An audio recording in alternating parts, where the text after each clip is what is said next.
বাড়ি ছেড়ে চলে যেতে হবে, তাহলে আর ঝামেলা হবে না। না, আপনি কেন যাইবেন? কইছিলাম কি, জিশান তো শহরে একটা পরীক্ষা দিছে, পরীক্ষার ফলটা যদি বাইর হয় আর ভালো রেজাল্ট করে তাহলে ওরা শহরে পাঠাই দেন। কোন কারণে? না, বাড়িতে থাকলে তো আপনাদের লগে খালি বিবাদ হয়, এর চেয়ে শহরে চলে গেলে ভালো না?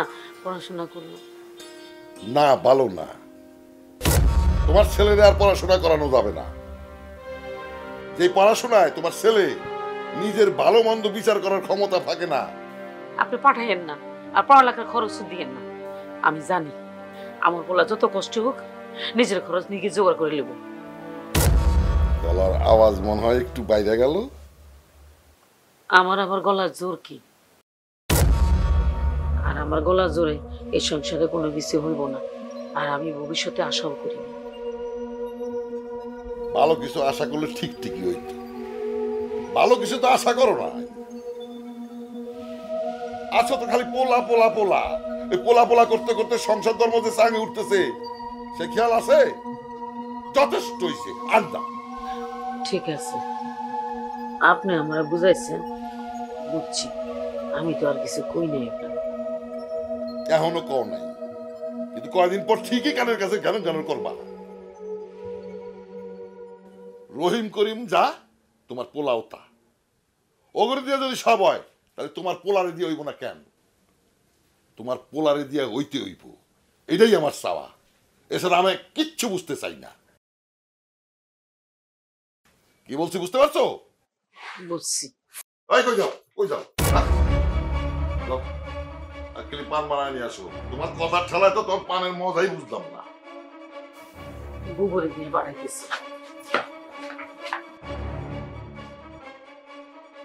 কথায় কথায় জেদ, খালি আমার জেদ দেয়। আর একটা বিয়ে করে নেই, তারপরে দেখবো জেদ কোথায় যায়।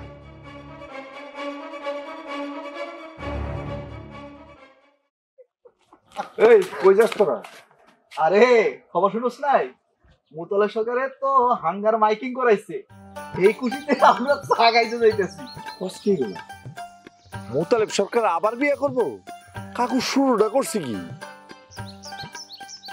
আচ্ছা, ওই যদি ঘরে দুইটা বউতি আবার 3 নাম্বার বিয়ে করে, আবি একটা পোলাবেন বউ পাইব কই? পোলাপাইন কই বউ পাবে না পাবে ওইটা চিন্তা না করে তুই নিজেরটা চিন্তা কর, তুই কই পাবি? আরে আমার চিন্তা বাদ দে, মোতালেব সরকারের ঘরে যে 3-3টা পাড়া ছাগল আছে, হ্যাঁ গো কি হইব এটা চিন্তা কর। পোলাপাইন বাগে কুলবালিশ পায় না, আর বাপে 3 নাম্বার বিয়ের হাঙ্গার মাইকিং করে। হ্যাঁ, মনটা চায়। তুই তো দেখি হাবিবের কথায় নাচানাচি শুরু করছিস, আগে তো জানবি। তুই মাইকিং শুনস নাই? গ্রামে যে বলি গেল হইব মাইকিং ওইটাই হয়েছে বেটা। কেমনে অনুম? আমি তো গ্রামে আসিলামই না, সদরে গেছিলাম জমির খাজনা দিতে।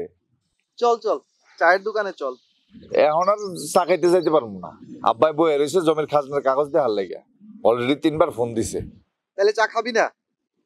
চা খামো না কেন, অবশ্যই খামো, তবে এখন না, আগে আব্বার ঠান্ডা করি। ওই বেটা, তোর বাপের তো হাই টেম্পার। তোর বাপরে ক মোতালেব সরকারের সাথে বলি খেল। তোর বাপের হাই টেম্পার দিয়ে যদি মোতালেব সরকাররা হারাইতে পারে তাইলে কিন্তু কাম সারছে। কি কাম সারছে? তোর বাপে হাতি ঘোড়া যা চাইবো তাই দিব, এক দিলে 2 পাখি। দোস্ত তুই তোর বাপরে একটু রাজি করা। হ, মায়ের খাওয়ানোর রাস্তা দেখা দিতেছিস আমার না? আমি যদি আব্বারে গিয়ে এই কথা কই, আব্বাই বাম ঠ্যাং দিয়ে এমন এক লাথি মারবো যে মা কর পরে বাপ কর টাইম পাবো না। আমি যাই। তাইলে আর তোর বাপের টেম্পার কি, যদি মুতালেব সরকারের চ্যালেঞ্জই না নিতে পারে?